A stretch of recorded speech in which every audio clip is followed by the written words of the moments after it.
نبی پاک صلی اللہ علیہ وسلم کی حدیث ہے مسلم میں طبرانی میں، حضور نے فرمایا آؤ میں تمہیں پچھلے زمانے کے ایک ایماندار نوخیز ولی اللہ کی بات سناؤں۔ پچھلے زمانے حضور نے فرمایا پچھلے زمانے میں ایک بادشاہ جادو کے زور پہ حکومت کرتا تھا۔ جب وہ ایک جادوگر اس نے رکھا ہوا تھا تو جادوگر اس کو جادو بتاتا، وہ جادو کے زور پر حکومت کرتا۔ جادوگر بوڑھا ہو گیا تو کہنے لگا بادشاہ کوئی نوجوان میرے پاس بھیج دے، اب میں بوڑھا ہو گیا ہوں، میرا پتہ کوئی نہیں کب مر جاؤں۔ ایک نوجوان کی ڈیوٹی لگائی، بڑا زیرک سمجھدار اپنے رعایا میں سے چن کے جو ذہین فطرت مزاج بچہ تھا وہ اس نے لگایا۔ اللہ کے محبوب علیہ الصلوۃ والسلام فرماتے ہیں بچہ جادو سیکھنے لگا، وقت گزرنے لگا۔ بچہ جب جادو سیکھنے جاتا تو رستے میں ایک راہب بھی تھا جو انجیل جانتا تھا، وہ اللہ اللہ سکھاتا، لوگوں کو حضرت عیسیٰ علیہ السلام کی تعلیمات سے آگاہ کرتا۔ اس نے دیکھا کہ یہاں بھی لوگ اکٹھے ہیں تو وہ بچہ اس راہب کے پاس بھی اٹھنے بیٹھنے لگا۔ اب جب اس کے ساتھ اس کی گفتگو بڑھنے لگی تو اس کو باتوں میں لذت آنے لگی۔ اس نے راہب نے پوچھا کہ تو کون ہے اور کس طرح سے آیا ہے، کیا تیرا معاملہ ہے؟ اس نے کہا جی میں جادو سیکھنے جاتا ہوں، آپ کی باتیں مجھے بڑی اچھی لگتی ہیں۔ اس نے کہا دین سیکھ، جادو سیکھنے والے کافر ہو جاتے ہیں، قرآن و حدیث سیکھنے والوں کو اللہ کامل ایمان عطا فرماتا ہے۔ فرمایا یہ سیکھ۔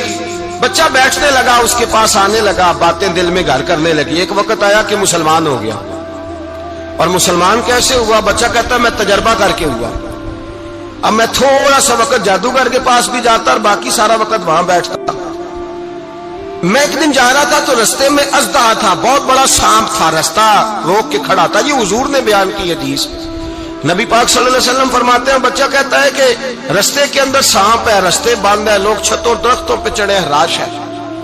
کہتے چھوٹا سا روڑا میں نے اٹھایا تو میں نے کہا اللہ اگر جادوگر سچا ہے تو اسے مار دے۔ چھوٹا سا روڑا میں نے پھینکا، اژدہا کوئی نہ مرا۔ پھر چھوٹا روڑا اٹھایا، میں نے کہا اللہ اگر وہ عالم سچا ہے تو اسے مار دے۔ اب جب میں نے روڑا مارا تو اژدہا مر گیا۔ میرے اندر سے گواہی آئی نہیں دین کی باتیں سچی ہیں، نہیں قرآن کی باتیں اسلام سمجھانے کے لیے عرض کر رہا ہوں، اگرچہ اس دور میں انجیل تھی، اللہ رسول کی باتیں اچھی ہیں۔ کہتے میں مسلمان ہو گیا، اب میں نے راہب کے پاس ہی رہنا شروع کر دیا، جادوگر کے پاس چھوڑ دیا اس بچے نے آنا۔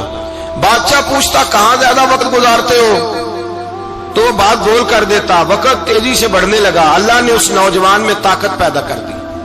اب وہ اس کے اندر نا اللہ نے توانائی روحانیت پیدا کر دی، ابھی جوان ہے، 14-15 سال عمر ہے۔ اللہ نے اب جو بیمار بھی آتا وہ دعا کرتا تو اللہ صحت عطا کر دیتا، جو بھی آتا۔ بادشاہ کا ایک درباری تھا، بادشاہ کو پنکھا جلتا تھا، وہ اندھا ہو گیا، کوئی ایسی تکلیف آئی کہ نابینا ہو گیا، بڑے علاج کرائے شفا نہیں ہوئی۔ کسی نے اس بچے کا پتہ بتایا کانوں میں، اس کے پاس گیا تو بچہ کہنے لگا شفا تو ہو جائے گی پر کلمہ پڑھنا پڑے گا، مسلمان ہونا پڑے گا، جس پیغمبر کا میں غلام ہوں تجھے بھی بننا پڑے گا، دین پہ عمل کرنا پڑے گا، اللہ شفا دیتا ہے۔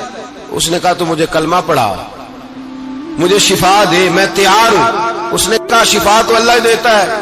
اس نے اللہ تبارک و تعالیٰ کا ذکر کر کے دعا مانگی، یہ مسلم شریف میں حدیث ہے، طبرانی میں موجود ہے۔ اللہ نے اسے شفا دی، اس نے کلمہ پڑھنا شروع کر دیا۔